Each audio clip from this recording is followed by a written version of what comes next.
Check, check, mic check, 1, 2, 3, 4. Mic check, 1, 2, 3, 4. Check, check, 1, 2. Check, 1, 2, 3, 4. Check, check.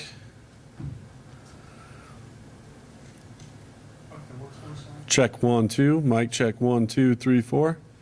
Check. I think it might be just a tad loud. Check, 1, 2, 3, 4. Check, check. Yeah, it's probably okay. Check. Yeah, it's good on our end, so. Okay.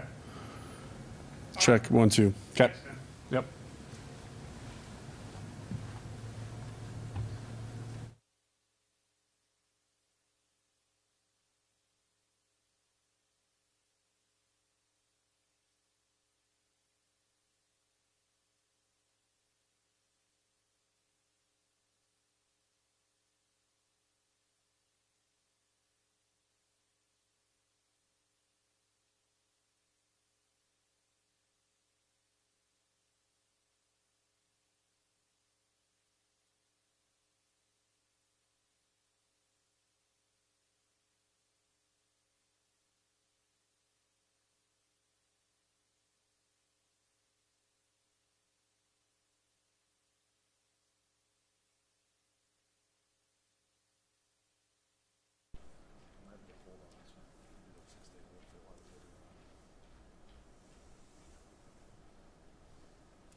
Morning, everyone.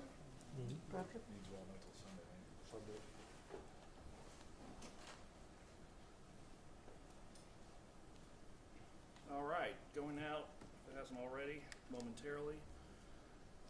Just for your knowledge, the Nevada game has been moved to a 6-day window selection, so the network and kickoff time for that game will be announced on Sunday, November 3rd.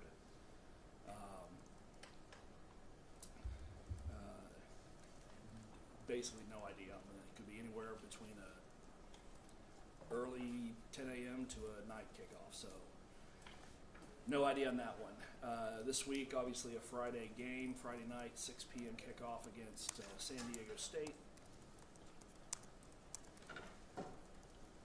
Jay? San Diego State, Fox Sports 1 will be the network. The announcers, I can't remember the play-by-play guy's name off the top of my head, but analyst will be Petros Papadakis, and they will be in Boise. They're coming out for this, possibly because Boise State's now moved up to number 15 in the rankings, stayed at 19 in the coaches poll, but 15 in the AP poll. Back-to-back home games, obviously, before back-to-back road games. Reminder, anyone's coming to Friday's game, media-wise, remember that basically get your credential request in ASAP. The photo bid deal will work the same as it has, so a reminder on that. And then just the 1 day of availability for student athletes this week because of the short weekend, that will be tomorrow. And then Wednesday will be coaches, assistant coaches, and then Coach Jameson will give his update. So with that, we'll go ahead and turn it over to Coach Jameson for today's stuff.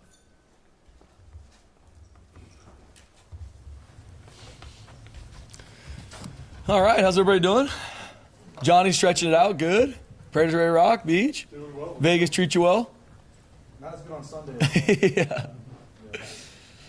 Well, guys, as always, appreciate you guys' time. Proud of our team, man. Thank you, Jesus, for the victory. Give him all the glory, man. I'm proud of our guys. We're going to continue to get better, and we need to. That was a hard-fought game Friday night, and we knew going in that it was going to be a heavyweight battle. We think the world of Coach Odom and his team and what he's built there, and we knew we had to get ready to roll. And it went back and forth in that game. I mean, there's multiple plays in the game. You know, it's 10-3. They got the ball in the red zone. I mean, potentially about to go up 17-3. We were able to get a big-time sack, miss the field goal. Like, there's just a lot of plays back and forth that you see in a game, and showing our team just the resiliency of our guys. I mean, we're down the fourth quarter against a really good team on the road, crowds rocking, and being able to respond the way we did and finish the game, being able to finish the first half the way we did with an interception, going forward on fourth down, our guys executed, and, I mean, finishing the game with an 8-minute drive on offense. That's the mentality of this team. That's the mentality of all three phases in our guys, and that's how they work. I mean, no different today. Today is a Tuesday practice. We're outside working our tails off. Our guys are grinding. and we don't run from hard work, that doesn't mean that everything's going to be perfect. Obviously, we watch the film and it's not. We got a lot of things for us to continue to learn and grow in all three phases. But I love this team. I'm so proud of them for what they've done to this point. We even talked about what's entitlement look like, because entitlement can creep in when you're having success. Entitlement is thinking what has happened in the past has some correlation to the future, and it doesn't. Each week is a new week. Our team is a new team every week. We got to learn and grow in everything we do. But I'm proud of our guys, the fight that they had Friday night, and I'm excited for our guys to continue to learn and grow and improve. We got a big-time test coming here on the Blue Friday night. They're undefeated in Mountain West Conference play, so are we. It's going to be a big matchup.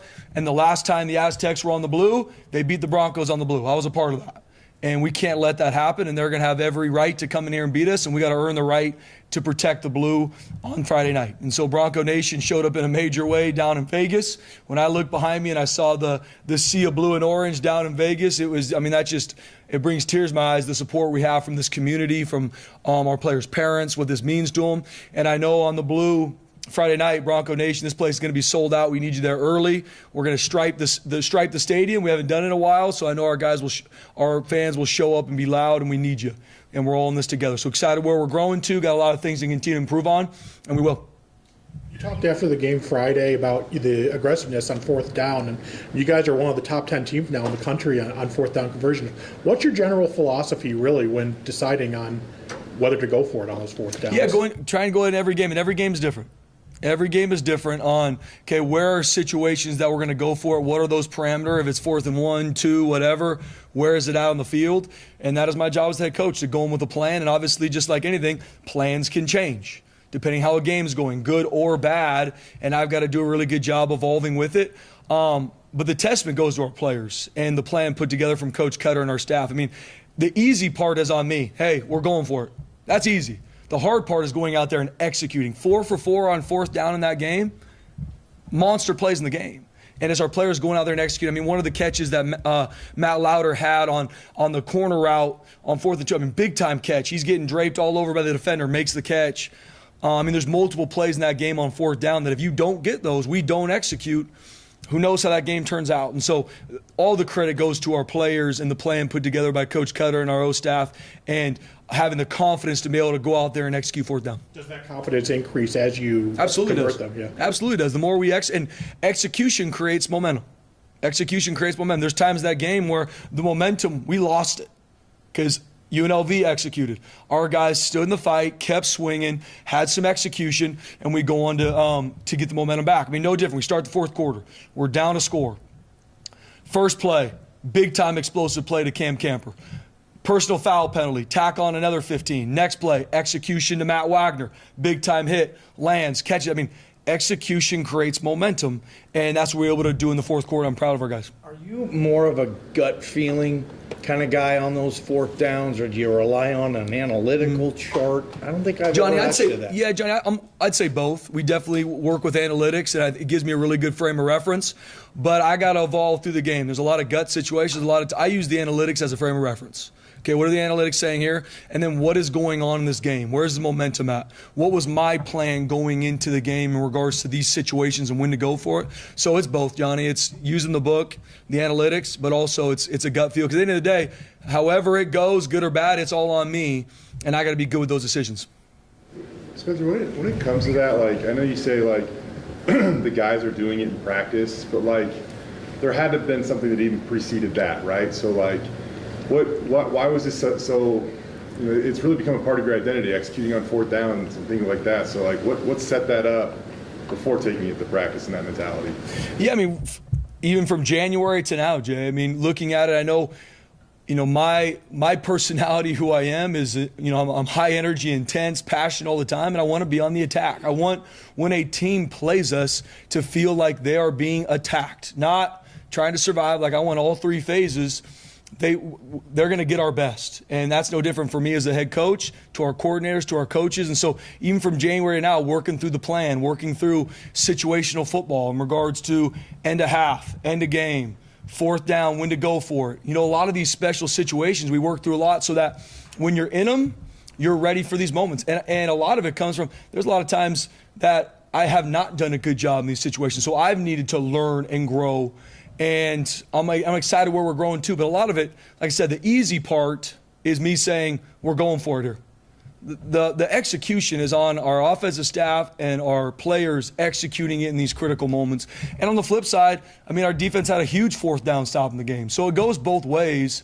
And you look at college football, I mean, fourth downs are way higher than they've ever been. Yes, due to analytics. And guys use that as a frame of reference. Some guys stick to the book no matter what. I'm a blend. I use the book as a frame of reference, and I do a lot of going through it a lot throughout the week. But when I go in the game, this is where I feel, and I make sure the coordinators know, hey, guys, this is us. And I make sure our team knows, hey, fellas, if we get to this, you know what the call is. We're going for it. Like, end of story, you don't even need to look. So our guys know the confidence and the edge we're playing with so that they can stay in rhythm.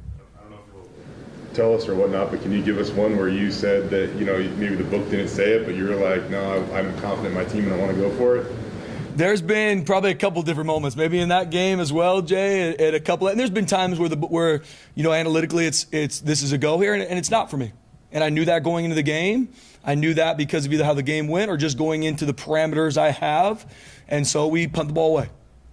So it just depends on each game is a new week, and our team's a new team every week.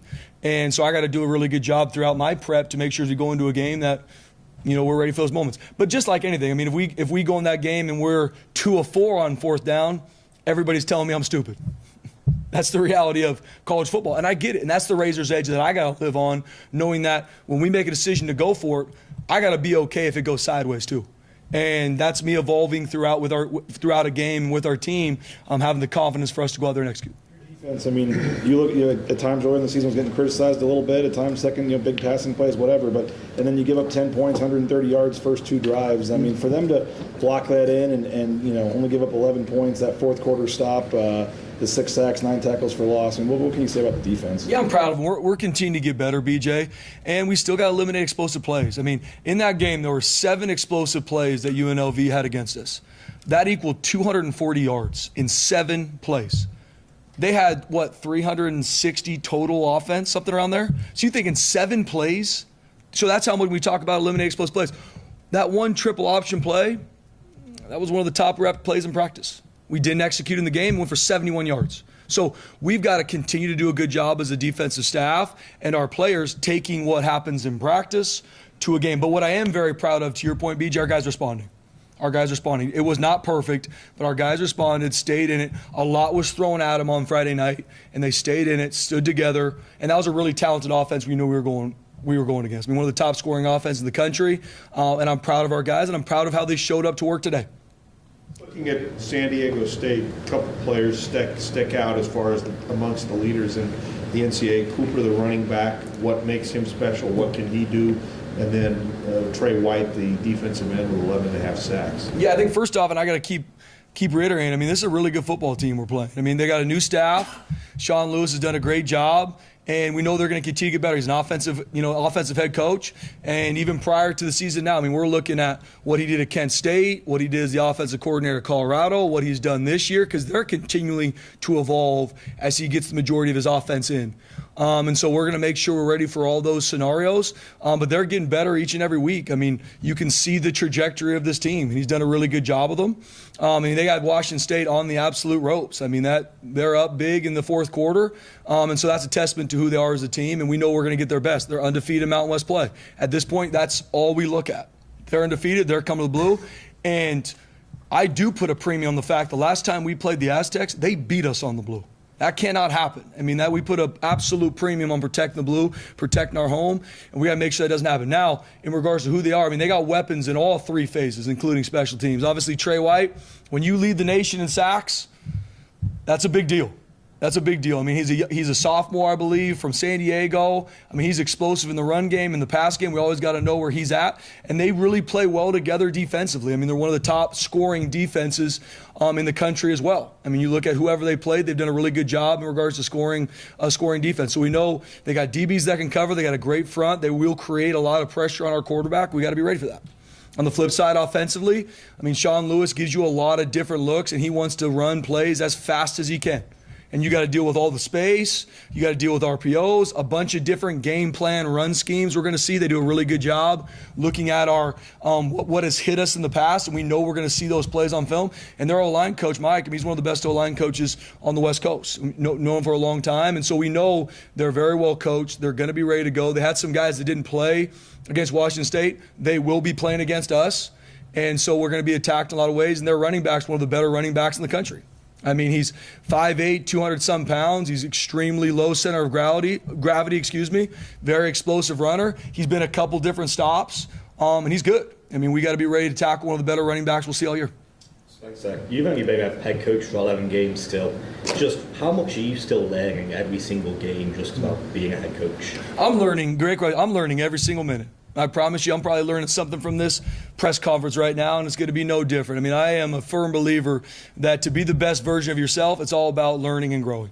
And that's either me picking the brain of our staff, which we have a phenomenal staff, picking the brain of our players, calling people.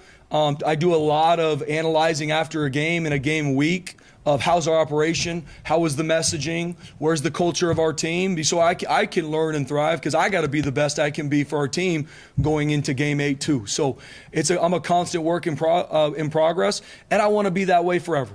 I want to be that way 20 years from now. I want to be working my tail off to find little ways that I can continue to turn the temperature up in regards to me being a head coach because our players deserve that. Maybe a little deep, but before your first game as head coach, is there something that you know now that you didn't know then, or something that you've drastically changed? What's one of those big differences even between now and then? Yeah, I don't know if there's any big differences, but I believe all little things do equal big things, and that's where from the first day I was a head coach to now, I'm looking at even the littlest things in our operation, how we can make it more efficient, how we can make it to where we can serve our players better, how we can grow them off the field better, and how we can create even better plans in all 3 phases. So I am hyper involved with anything that touches our players. And we have the best staff in the country across the board, but those are the things that I'm involved in, from nutrition to hydration to where anything that touches our players, I'm trying to find better ways to do it, and starting with me. Because I want this place to be a place where young men can grow and thrive, to be better husbands, better fathers. But to do that, if it doesn't challenge you, it won't change you. So I'm always finding ways to turn that temperature up on our players to make sure they know, you walk in this building, I want to have a smile on your face, but you better get your mind right because I'm going to be on you the second you walk in to make sure we crank them up higher.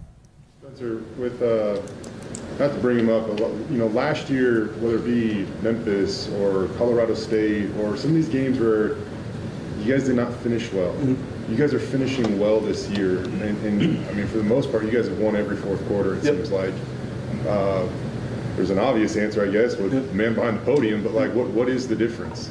It's our players, Jay. I mean, I if I get that credit, that's false. It has nothing to do with me. It's our players and how they work.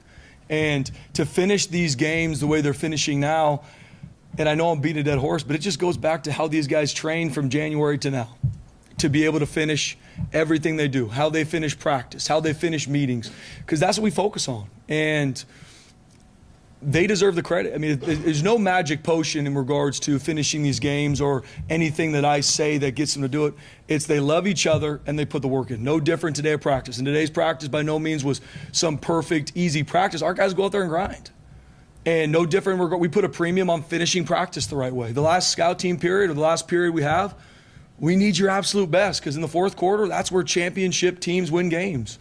But our players deserve all the credit, Jay. It's how they work, it's how they train, and we got to continue to find ways to grow that too. We got to find ways to make sure we're not down in the fourth quarter too, right? So always looking at ways, but JR, this is a great group of guys, man. I'm not going to sit up here and start crying. It's too early for that. But, I mean, the respect I have for these kids and these coaches, the work they put in, the love they have for each other, the smiles they give each other, even when they're doing hard. You can do hard things and still have a lot of fun when you're doing it with people you love and care about. I mean, they deserve all the credit. We're going to continue to get better.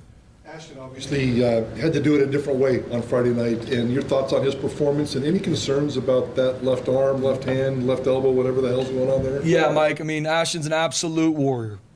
I mean, there's times in that game where, I mean, he's, everybody on that defense gets a shot at him. And he's an absolute warrior, never flinched. Even when he injured his arm in the game, he stayed in the fight, didn't miss one rep. and he's a guy that lives in the training room and was practicing today. And that's a testament to who he is. But I'm so proud of the young man, who he is as a player, who he is as a man of character, even off the field, and how he leads. And there's even things in that film that he needs to continue to grow and get better, because that's who he is. He's relentless. He's a guy that's a relentless competitor that wants to continue to improve. And there was even a play on Friday night where Ashton slipped, and you better believe I showed that clip to the team. And I'm like, Ash, are you kidding me? And our guys are looking around like, what? Coach is yelling at Ash, but it's like, that's how it is, and that's who he is. He wants to be pulled higher, and he's going to continue to grow and evolve. But if I were to encapsulate Ashton's performance on Friday, to me, he's a warrior. Assessment quarterback. Yeah. What's the quarterback play like for you, head coach, the way it's been operated? I'm proud of Maddox. I'm really proud of Maddox, Johnny, and I can say that without saying everything's perfect. It's not. I mean, Maddox is a redshirt freshman that's getting better week to week, and there's plays in that UNLV game that he missed, but there's a lot of plays that he made in that game that's a testament to his prep and who he is as a competitor. I mean, no sacks. Yes, our offensive line, tight ends, tailbacks protecting, but a lot of it's Maddox getting the ball out. He's got a really good time. He's got a good timer in his head to know what he's got and when he can get the ball out. No interceptions against a defense that leads the country in interceptions. So these are stats that won't usually directly correlate, that people look to the quarterback play, but it is. And so I'm proud of Maddox, and I know the competitor he is. I know he's going to continue to look at the things that he struggled with on Friday night, but I'm proud of him. I got full trust in him. I'm excited for him to continue to grow. Back to Trey White. I mean, your offensive line has had a lot of success protecting the quarterback. When you face a guy like him, do you have to make much? I know you're not going to say much about specifics, but do you have to adjust for him, or do you kind of just don't fix what's not broken? Yeah, we got to have a lot of answers for Trey White. I mean, when you lead the nation in sacks, we're crazy to not have answers and switches for him. I mean, we need to, and so we'll be ready for him. Our scout team's going to do a really good job as best they can, giving us the best look, and it's on us to schematically and what we do to make sure we're ready to play him, because he's done a really good job. I don't know if you can say anything about it, but when Ash goes down, there was a moment there of serious concern, but he barely missed he almost played every friggin' offensive snap in that game. So I don't know if you could, any stories of what went into that and checking with him and him just continues saying, nah, I'm good. He's a warrior, Jay. I mean, even after that play, I mean, he comes off, and we have protocols when someone comes out off the game with whatever injury it might be, and our head trainer Garrett Hawley does a phenomenal job, checks him out, and Ash is like, I need to get back in the game. I need to. And he did. And he's a warrior. Absolute warrior. You guys are a little bit, I mean, going into the season, the way football is, he was like 5 deep at running back. I mean, it just seemed like you guys were so deep. And Changed quick. It changes quick. And, I mean, maybe stuff changes in the near future or whatever, but what does like a guy like Dylan Riley or somebody need to do to say, maybe 33 can be 29 carries for Ashton or just something like that? Yeah, Tyler Crow's done a really good job too, and he's going to continue to have a part of our offense, and he deserves it. He's done a really good job on special teams too. And Dylan Riley is a true freshman. I mean, the more he practices, the more he preps, the confidence we have in him continues to rise, because we see him. He had a really good practice today. And so the more he does that, the more he builds the trust of his teammates, and we put an absolute premium on practice performance. He's been doing it in practice, needs to continue to grow, but he's going to get a shot. He's going to continue to get a shot. Hopefully we get Breezy back here this week. He was able to do a lot of practice today, so we're excited to get him back. And Sire Gaines is continue to work his tail off in the training room to get healthy too. So we're going to get those guys back at some point. We got who we got right now, and that's football. At any position, if someone gets injured, carry the flag. No one's going to feel sorry for us. Carry the flag, next man up, let's go to work. And we're going to put the ball down on Friday night, and whoever we got to line up, we'll be ready to go. And that's no different with the running backs. And we're proud of our guys performing in practice. But I think, Dylan Riley, our true freshman, he's going to be stinking really good. And he's getting better every single week. Well, penalties hasn't been like a huge problem, but there were a couple in the first half that really stalled some drives there. Obviously you won, so you got by it, but is that one of those things too where you can go back and say, yes. No, BJ, penalties for sure. There's 2 false start penalties, 2 holding penalties that absolutely get us behind the chains. And it's very hard to be efficient when you're playing behind the chains. And we were not great on first down against UNLV. So now you're playing 2nd and 11, 2nd and 12, and then you throw a penalty on top of that. It hurts you. And one of them called back a touchdown. And so something we got to improve. It's something that we talked about yesterday as a team is we got to make sure we fix, especially the procedural penalties. Those are fixable. And then the fundamentals and techniques to where we don't have holding calls, it's a huge deal for our offense to stay efficient, and we have penalties you can't. With Maddox obviously not taking sacks, you don't have a lot of negative plays. Yep. I mean, how much common sense when you're not having the penalties and you're getting positive yards, especially like you said on first down. I mean, how much is that the key to your offense? It's the key. It's the key to everybody's offense, especially for us, BJ, because I mean we are going to run the football. We're going to establish a run game all the time. Like that is what we work our tail off to do. And obviously, every single defense we play, their number one goal is to stop the run. Like, end of story. And so we know that going in, that's going to be the battle. But if you have penalties, if you have tackles for loss, if you're not efficient on first down and you're playing second and long, it's really hard to do that. Because then if you're not efficient on second and long, now you're defending third and long, which happened also a lot in the game. It was our worst game all season in regards to third down on offense. And a lot of that's correlated because we're playing third and long instead of third and manageable, third and short, which is much higher execution rate. So things we got to improve, and that's what we do after every single game. We won the game, proud of our guys, but in my team meetings and our position meetings yesterday, it was what did we learn? One of those was the penalties. One of those is the plays that we need to have to be efficient. One of them was the explosive plays on defense, because this is the only way we're going to learn and grow. And championship teams can learn from their wins. They don't need to lose for it to be like, oh, I guess now what coach has been talking about matters. No, you got to learn from your wins. Got to learn from your wins. And you got to be as intentional when you win to grow the areas that you need to as a loss. The way that you guys pressure, I can't remember if it was after the first or second game of the year, but you said, there's certain situations where you have inside leverage that's non-negotiable. I need you in inside leverage. With the way that you guys pressure, how much is all that stuff starting? I mean, how much has it been connecting for you in order to get home to the quarterback the way you guys do? We're improving, Jay. We are. We're improving from the back end and the front end working together. Because yes, we've given up explosive pass plays and we need to grow those. That is a direct correlation to fundamentals and techniques, leverages. But a lot of these sacks we're getting, there's nowhere to go with the football either. And Amarion McCoy had his best game on Friday night. And he followed Ricky White around, and he played his best game. Still a lot on there, missed a couple tackles. Like, there's still a lot of things that Amarion needs to grow on, but he played his best game. He's also been having his best practices as a Bronco the past month, too. And so, but with our defense, I mean, it has to work together. It's not, all right, this is what the pressure is going to be, and then the back end figure it out, or vice versa. Defense is all about 11 guys working together. If 10 are on the same page and one guy's doing his own thing, it's going to be explosive. And that happened against UNLV. There's some times where there's 10 guys doing exactly what we want. One guy's freelancing, explosive play. And that can't happen. Cannot happen. And so we've got to look at as coaches, and instead of just saying this to our team, we're evolving in practice. There's some different things we're doing in practice to turn the stress up on our guys defensively. So in those stressful moments, what they performed in practice will show up in the game. What do you feel like Jeremiah's been playing these last couple of games? He's improved. He's played. I think he had one of his best games on Friday night. I'd say one of his two best games on Friday night. And he's a guy that, same thing, just continually works. There were some plays throughout this season that he missed that we need him to make, either tackles or coverage, and he made them on Friday night. And we need that from him. I think Devon Banks is playing at a much higher level. Like, our corners are improving a lot. Coach Demo does a really good job with them. And we have enough, and now it's just continue to fine-tune some of those details. Because different than D-tackle, and different than linebacker. If a corner or a safety screws up, the whole stadium knows. And that's just the razor's edge that they live on. That's playing DB. And they've grown a lot, and even today at practice, man, the urgency was high, and we're continuing to grow. Can you tell us about maybe the interior of your offensive line, too? I mean, Jason finally gets a start. I think he lasted 6 plays or something like that.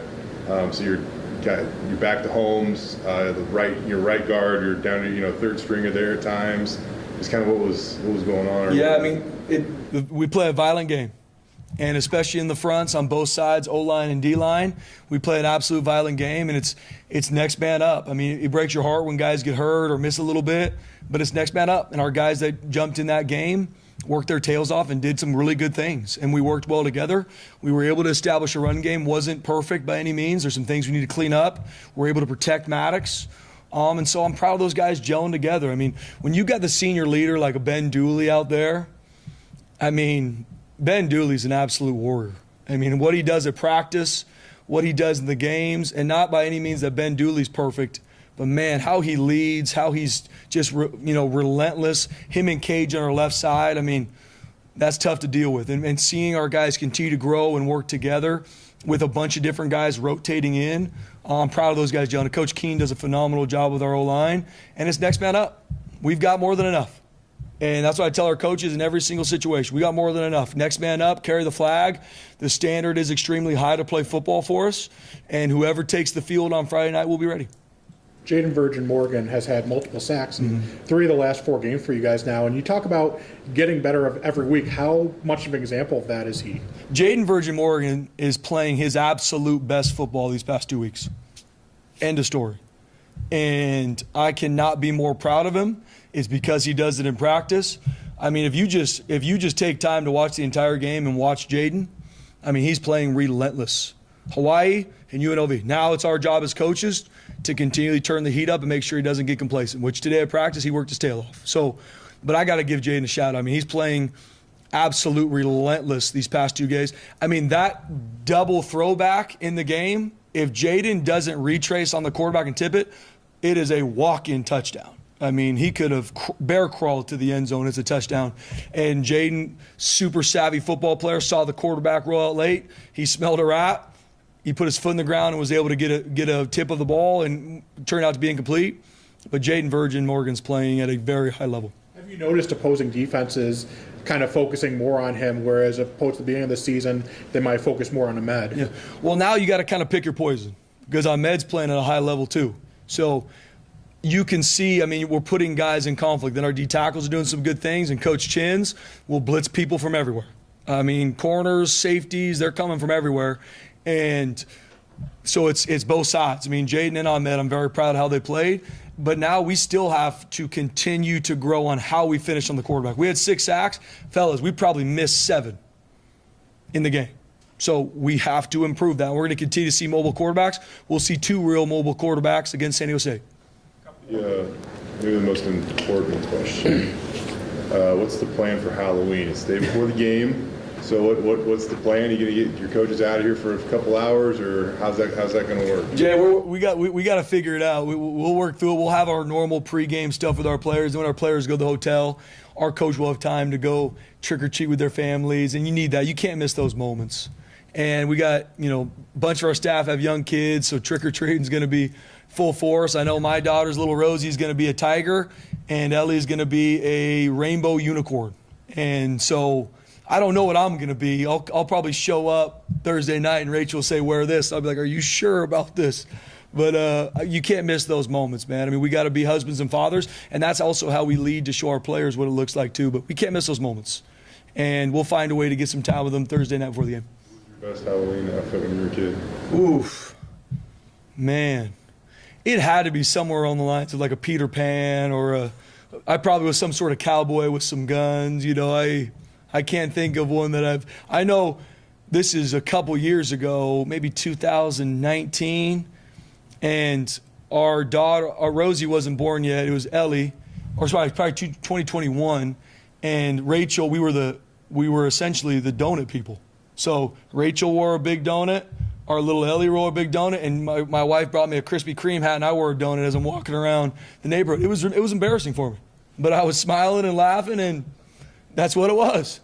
And I might wear the donut costume again. We'll find out. Anything else? All right, thank you. Yeah, well, sorry. You, Johnny.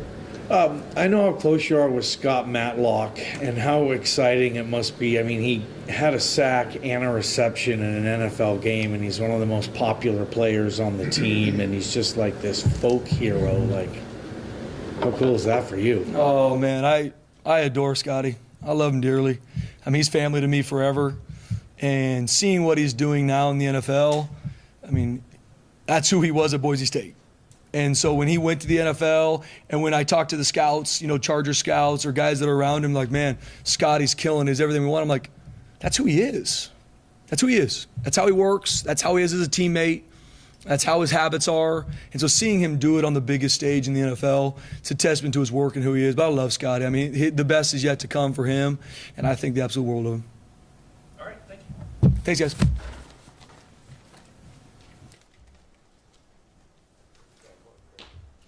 Now you guys got the man plan.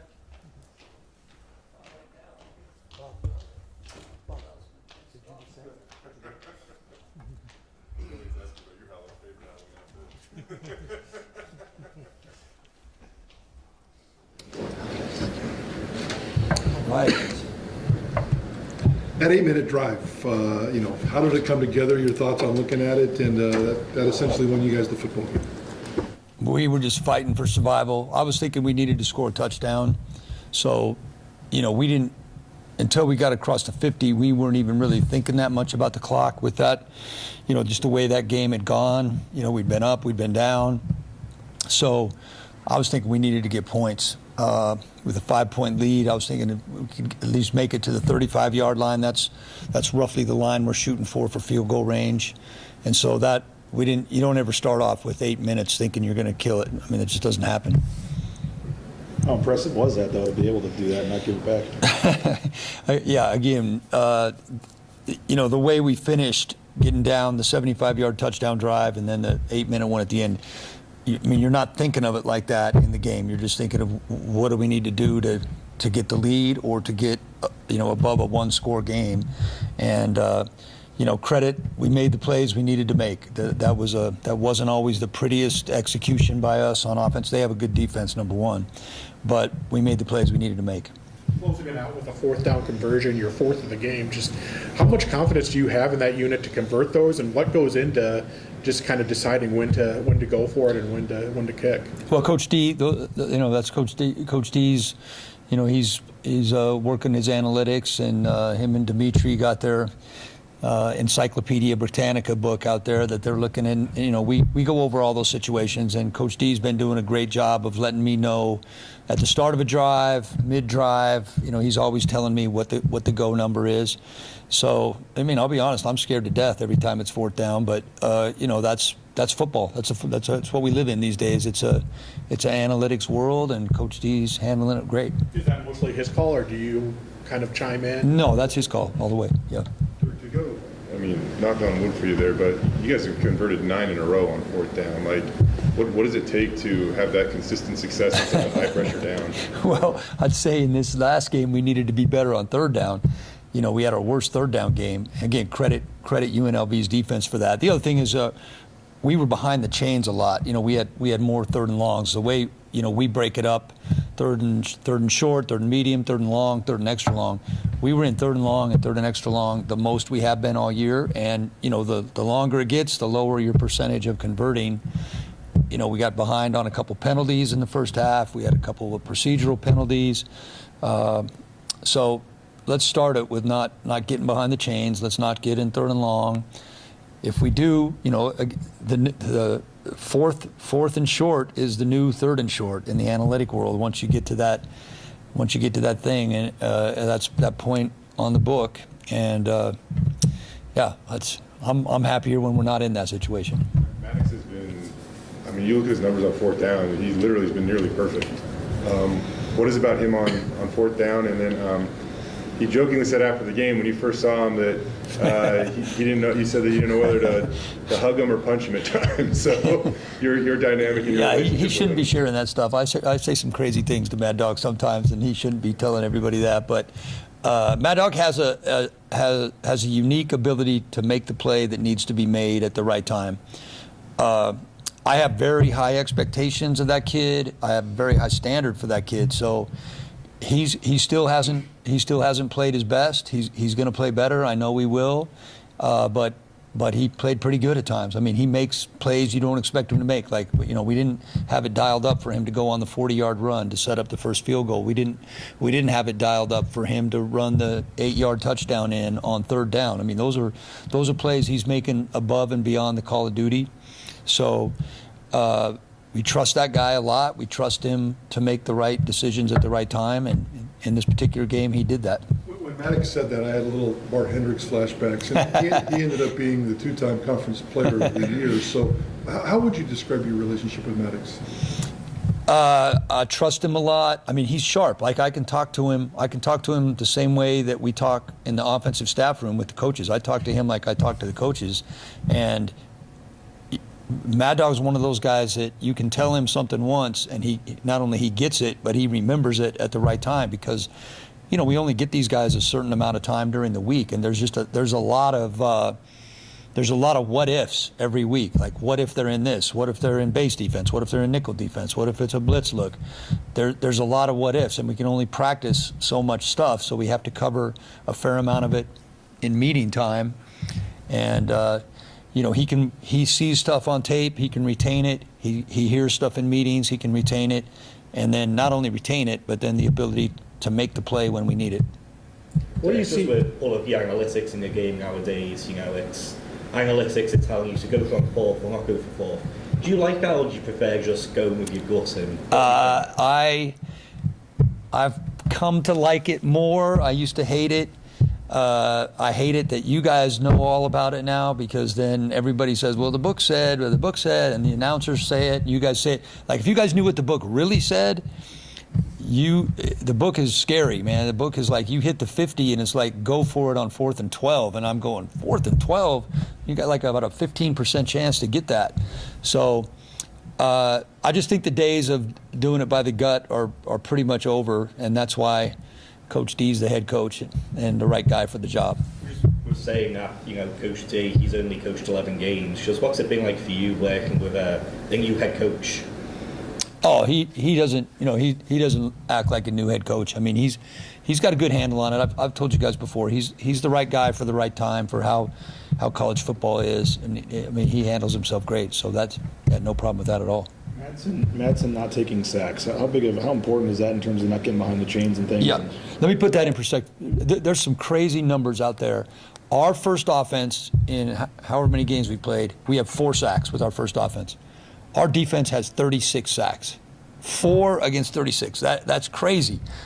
San Diego State this week, number 3 in the nation, 28 sacks. We've given up 4 sacks.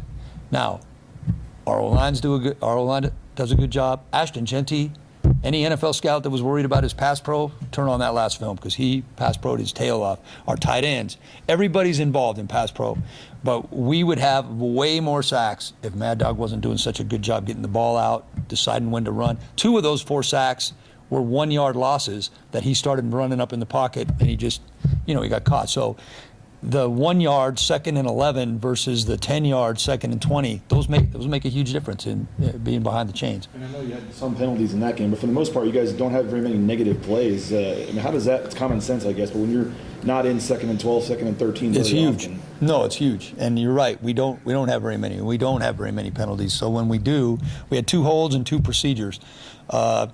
We'll take the aggressive holds. We'll take those over procedural, and but even on some of our holds that we've got this year, like we tell our guys, you got to know when to let go. 'Cause there's holding every play, right? You got to know when to let go. But we are doing a good job of that, and we need to keep that up. I mean, every offense, you're playing to your strengths, you're hiding your weaknesses. We have weaknesses. We have strengths. We all know what those are. We have weaknesses. We try to hide our weaknesses. What kind of a test will Trey White be for that line? Obviously the nation leader in sacking. What do you see that he does that gets? He's relentless. Like he doesn't miss the ones he should get. Right? The ones that he should get, he gets, and he gives. Now that anybody, when they get to this point in the season, he has relentless effort. I mean, he knows when it's 2nd and 10. Guess what? They're probably going to pass. On 3rd down, they get into some crazy fronts. They move him all over the place, and they try to get him isolated. They do a very nice job of that in their 3rd down package. I think this guy, he's obviously explosive, and he's strong. He's fast. But I'd say just a number 1 word for him is relentless.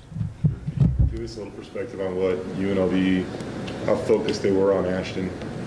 Yeah, they were, but so was everybody. Hawaii was the week before that. I mean, that obviously, if you're playing us, that's the focal point for sure, and that's why we have to continue to improve our passing game. We have to continue to improve being able to hit our shots off of our run fakes. We have to stay ahead of the chain so we can stay in the run play action world. Like we're not built to be a 30-time drop back team. We're not like they are in the NFL. I watch. We get all these NFL cut-ups every week, and when I get towards the end of the week, there's hardly any play action in the NFL anymore. And again, they're paying these, we talked about this before, they're paying these quarterbacks $50, $60 million. They're paying them to drop back and throw out of the pocket.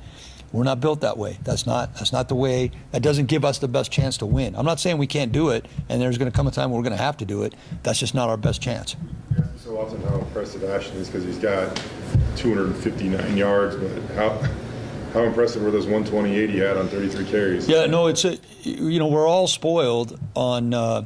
I think I counted either 6 or 7 runs where that last guy barely got him. And credit their 2 safeties. Their 2 safeties both did a good job of tackling 1 and 3 for UNLV. But the last guy got him. And then there was one time when Ash just fell down in the hole. You never see that. The turf monster got him that one. I mean, he was out the gate. That was going to be a 70-yard run, blocked perfect, and Ashton just tripped on the turf. That never happens. And then they got him. That last guy got him. So, this is, I think, the first game that he didn't have a 50-yard run, but there was 6 or 7 of them that were going to be 50-yard runs. And I got a feeling we're going to see him again sometime. I don't think we've seen the last one. Ashton is so good up the middle where he gets a majority of his yards, but he's also got a lot of speed. Is there any temptation to get him on the outside and do more with that? Yeah, there's a temptation to do a lot of things, but some of that's defensive structure, some of that's how we get our blockers in position. What most teams are doing to us right now is they're kind of trying to squeeze us from the outside in. All right, so we're seeing edge pressure, wide ends, trying to squeeze us down. That makes it a little tougher. We tried to get our screen game going. We haven't done a great job of that. That's something that we need to continue to develop. You saw, we finally got to it in the second half where we just free released him into the flat. He had to make a pretty good catch on that. I think we got a 6-7 yard gain. But there's other things you can do, but we're doing what we do. So does that mean, like, what you're saying is, because obviously if you don't set the edge against Genty, it doesn't even matter where you are on the field. He's gone. Like, are they doing more to try to set the edge where they're giving you more options up the middle? You're just taking what they're giving. Well, I you wouldn't say more options, because what they're trying to funnel us in to their safeties and or linebackers getting off blocks. I mean, on most plays we're trying to account for everybody except the corners, right? You can only block so many guys. They got one more than us because of the quarterback. We're not an option team. So we believe in making the corners tackle. So we're trying to get it where we can get to their safeties. They're trying to get it where they make us where we can't get to their safeties, and their safeties and their linebackers can get more involved. I mean, obviously, every run play, you're accounting for the linebackers. Not all run plays are you accounting for both safeties. You back, I feel like probably the pivotal moment of that game was with, a little over 2 minutes to go in the first half, and you guys got a 4th and short, and instead of kicking another field goal, you guys go for it and get it. Matt Lauder makes a great catch. How crucial are those last 2 minutes? Because if you guys don't get that, UNLV gets the ball there, and they get the ball to start the second half, and I think it could look very different. Yeah, that was a big turnaround there. That touchdown followed by the turnover, and. So when Coach D had told us we were going to go, we were under 2 minutes. We wanted to think. We were trying to decide between 3 different plays on that 4th down call, and I got to give Matt Miller credit. Matt Miller is the one that spoke up. I said, "Do we want this? Do we want this? Or do we want this?" It was 2 passes and a run, and usually when I say something like that on the headsets, it's dead silent. Nobody says anything. But Matt Miller, he jumped in there and he made the call, and it was the right one. And that play didn't work one time against the Scouts last week. It didn't work one time like we thought it would. Our scout team covered it up, and then they bit the run fake, and Lauder was wide open in the back. Just like you draw it up. Oh man, what do you do your Halloween costume?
was thinking I was, about I, that. was, too. yeah. They lost in It was the game right after Tim Pla got fired. Yeah. They lost in It was this guy's first Yes, game. okay. First game back. Thank you for not making me think I was crazy. I texted, I was like, I texted that to Jay when he said it the second time. I was like, Yeah, I don't know.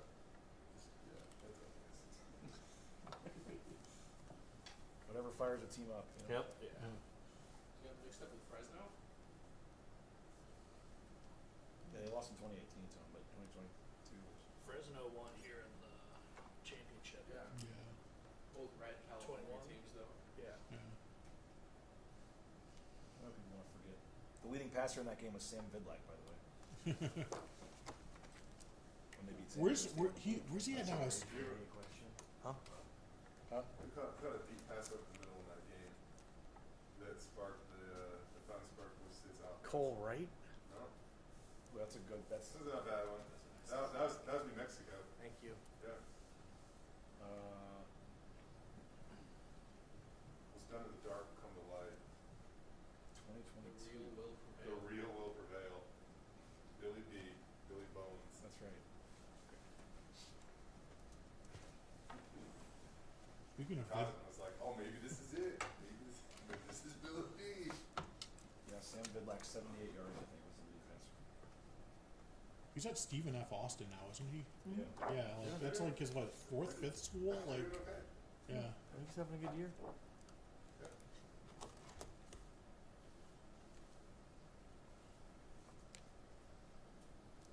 Think the Tank's doing okay? The Wake? I didn't watch much of the Arkansas game, but Taylor had a good Doing stat okay, line. touchdowns? The Boise State was down 13-0 at halftime that game. Yeah, that was a scary Yeah. game, yeah, for sure. Because after the UTEP, like you're right, BJ, that's kind of like, oh god. And then they started. That's when Taylor Green started running like crazy. That was his first start, right? Yeah, Yeah. because Hank Gladden was there. What a wild freaking wow. Yeah. I don't know what you're talking That's about. hard to believe. That was only 2 years ago.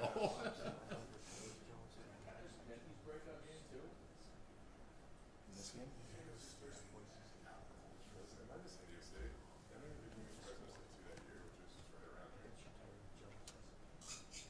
They scored less than a minute into the third quarter. Multi-screen. Who's in that?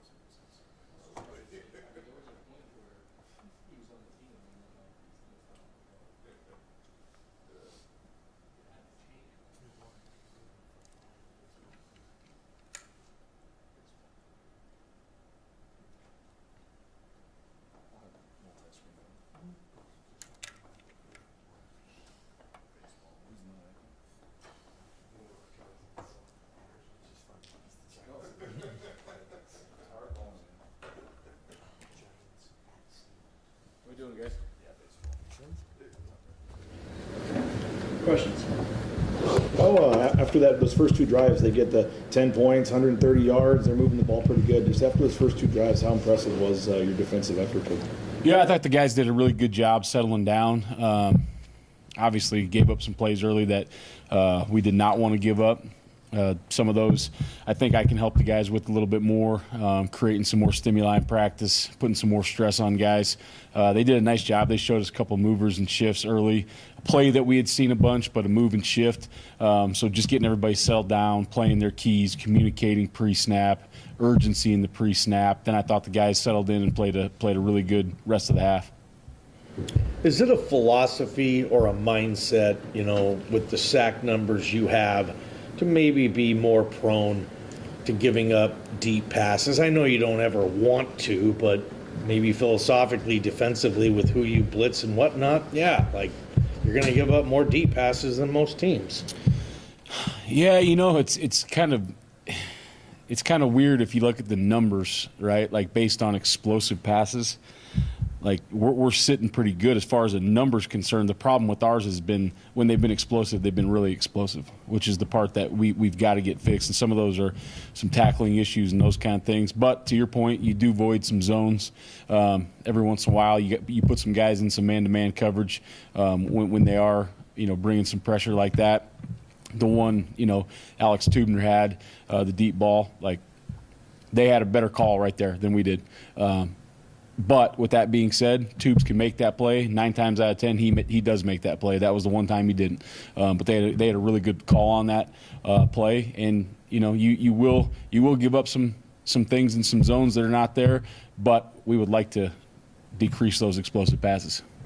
What you guys are doing with the sacks in perspective? I mean, Dirk said, "Hey, our offense has been sacked 6 times, and our defense has 35 or whatever it is." I mean, you're already. I think last year you had 36. All of last season, you're already at 35. How do you? I mean, I know it's obviously the talent, the scheme, it all comes together. But I mean, how impressive is in this gaudy number of sacks? How do you explain it? Yeah, it's pretty impressive. I wish we had the ones that we missed as well, but. It's credit to the kids, man. I love this group of kids. We have a long way to go. We're far from seeing our best football on defense, but I love this group of kids. They work really hard. They take hard coaching. They know I get upset sometimes, even when I shouldn't, but they're an unbelievable group of kids. They work hard at the techniques. Every position comes and gets some of that blitz work with us. The pass rush fronts worked really hard on the pass rush technique, and it is a mindset that we're going to be aggressive and we're going to go after people and we're not going to back down. Especially with our offense being as explosive as they are, if we can get some sacks and get them the ball back and get some better field position, that helps everybody. I don't know the numbers on this, but it seems like your non-D line sack, the number of sacks you're getting from non-D linemen just seems extraordinarily high. How do you? Obviously, that's talent, scheme, all that comes together. But how much that part of all this, where you're getting guys like Tubes and stuff, got his first sack the other night too. Yeah, I think I've always believed, my job is to put them in the best position, create an environment where they can be successful, and then get out of their way. So we've got a group of kids that they embrace that. They wanna be part of it. And then, like you guys mentioned at the beginning of the season, there's a lot of attention on Ahmed, and now JV's picking up some attention in the D tackles. So with all the attention going on those guys, we have a pretty good idea what the protection is going to be week to week based on what that team does and how they're going to protect some of our pass rushers that have the highlights. So there's room to get some other guys through some cracks, some weaknesses in protection, and I think we just take advantage of that. You mentioned Jaden. He's getting better, it seems, every week.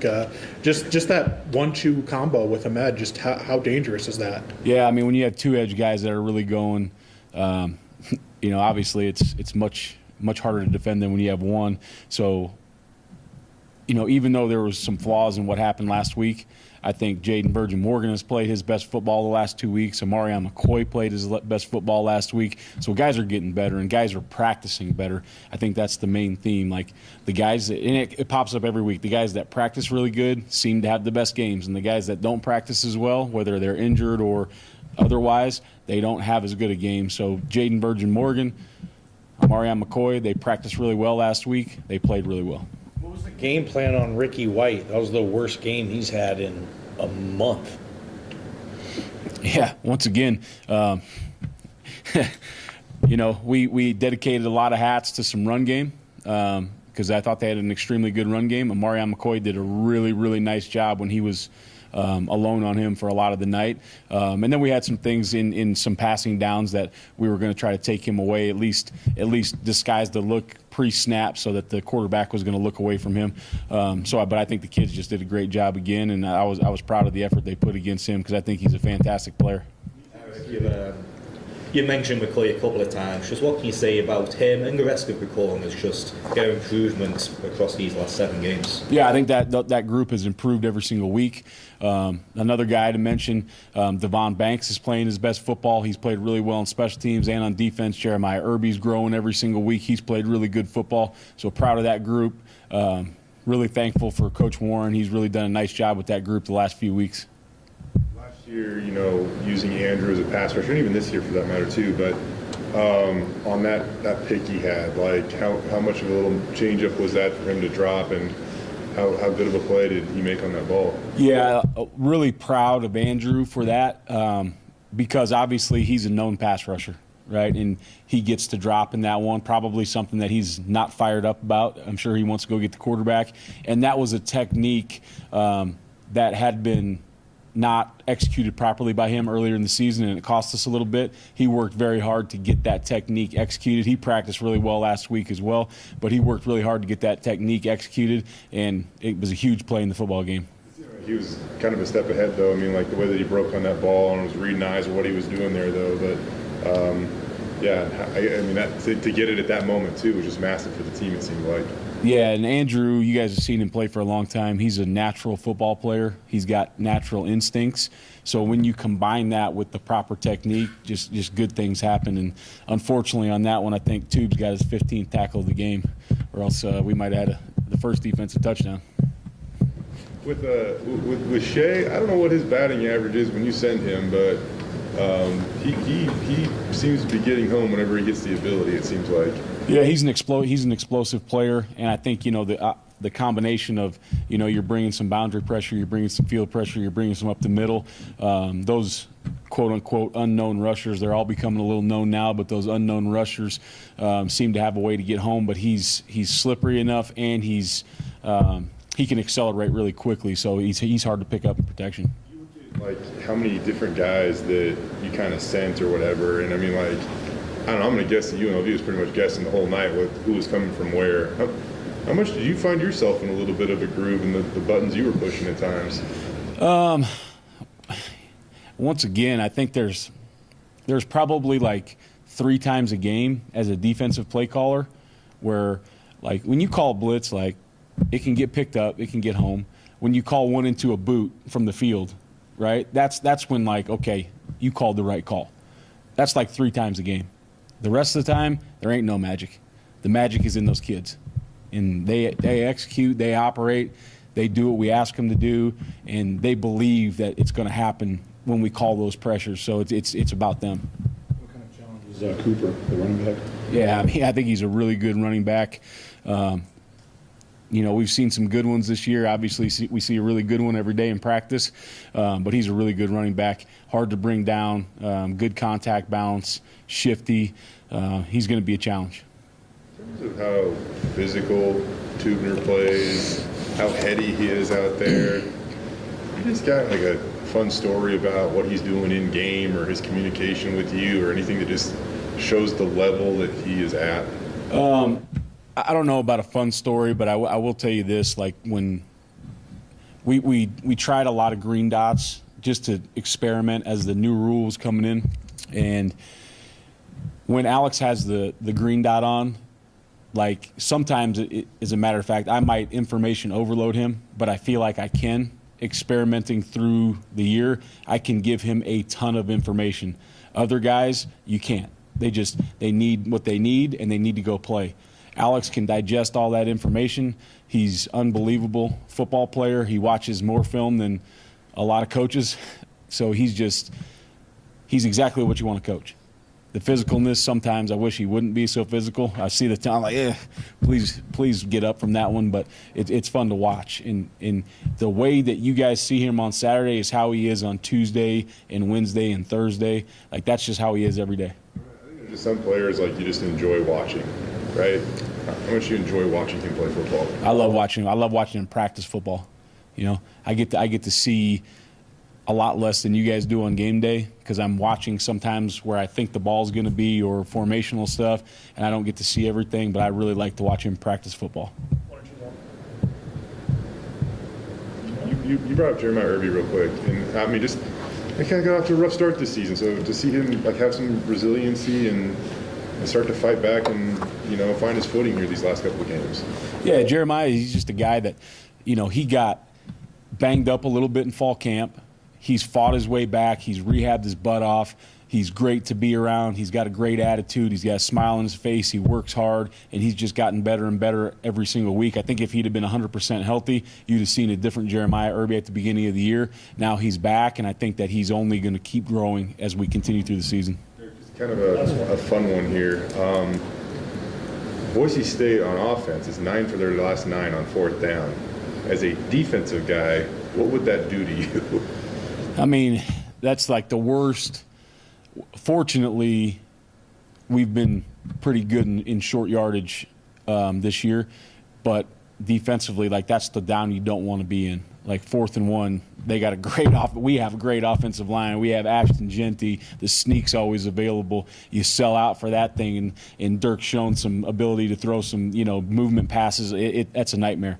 So it would be very, very frustrating, and that's a situation that I do not want to be in a lot. All right, thank you. All right, guys. Thanks, Sarah.